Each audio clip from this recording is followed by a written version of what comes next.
the very first thing that came to my mind is that it could have only been a mistaken identity for an intruder. And that's because I know my brother and I know his fears.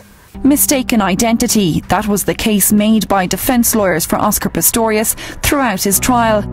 The athlete gave detailed evidence of what he says happened on the night he shot Riva Steenkamp.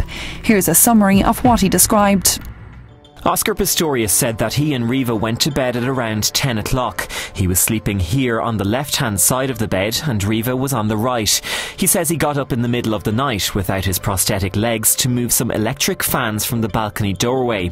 It was then that he heard a noise in the bathroom, crossed back to the left-hand side of the bed and got his gun out from under it. The first thing that ran through my mind was that I needed to arm myself, that I needed to protect Riva and I, that I needed to get my gun. He whispered to Riva, he said, who he thought was still in bed, telling her to call the police before moving down the hallway towards the bathroom. I could hear the door slam, and for me to confirm that there was personal people inside the toilet. Overcome with fear and believing an intruder was about to open the toilet door, he fired 4 quick shots, still screaming for Riva, when only silence answered him. He says only then did it occur to him that it might be her in the bathroom. I didn't intend to shoot. My firearm was pointed at the door because that's where I believed that somebody was. When I heard a noise, I didn't have time to think and I fired my weapon. It was an accident. The prosecution has a different theory. They say Oscar and Riva weren't sleeping. They were having a huge fight that night, arguing so loudly that neighbours could hear them. They point to the contents of Riva's stomach, which according to the prosecution pathologist suggests she ate 2 hours before her death and couldn't have been in bed by 10. They say Riva locked herself in the bathroom to get away from Oscar Pistorius, and in a rage he fired 4 shots through the door with the intent of killing her. Harry Nell demonstrated why he's known as the pitbull prosecutor as he pored over Oscar Pistorius' evidence for inconsistencies. Why didn't he check that Riva was in bed? Why didn't he question the fact she wasn't replying to his shouts? Why approach a room where he thought there was a burglar? Why not simply take Riva away from danger instead? A reasonable person would have looked where Riva was. Look if she was safe and if she panicked. But you didn't. You just grabbed a gun. Witnesses say they heard terrified screams from a woman during this time, implying Oscar Pistorius knew she was behind the door.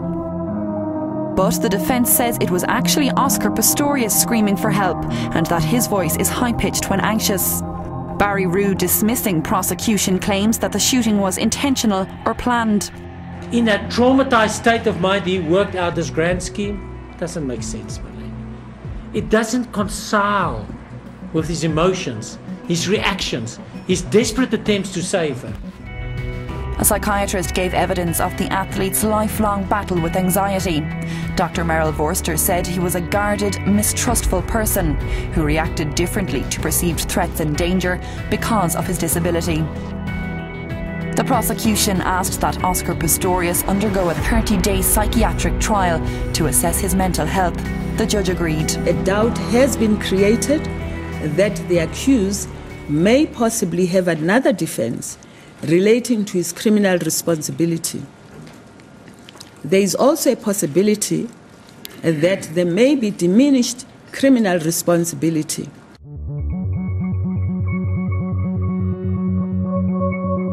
Back in court for the first time in 30 days, Oscar Pistorius was reserved and composed, giving little emotion or expression away as he faced the closing days of his trial. After his month-long mental health evaluation, the prosecution briefed the court on the outcome of the tests. Mr. Pistorius did not suffer from a mental defect or mental illness at the time of the commission of the offence that would have rendered him criminally not responsible for the offences charged. In September, Oscar Pistorius was convicted of culpable homicide. Then came the wait for the judge to deliver her sentence. That process took a further 7 days. The court heard from more witnesses who gave expert evidence on the athlete, his grief counsellor describing him as a broken man. We couldn't conduct some of the sessions. Some of the sessions were just him weeping and crying and me holding him. Exacerbating his grief was that he recognized that it was he who was ultimately responsible for the death of Miss Steenkamp, resulting in unresolved guilt for him. He has lost his love relationship with Miss Steenkamp. He's lost his moral and professional reputation. He's lost friends. He's lost his career.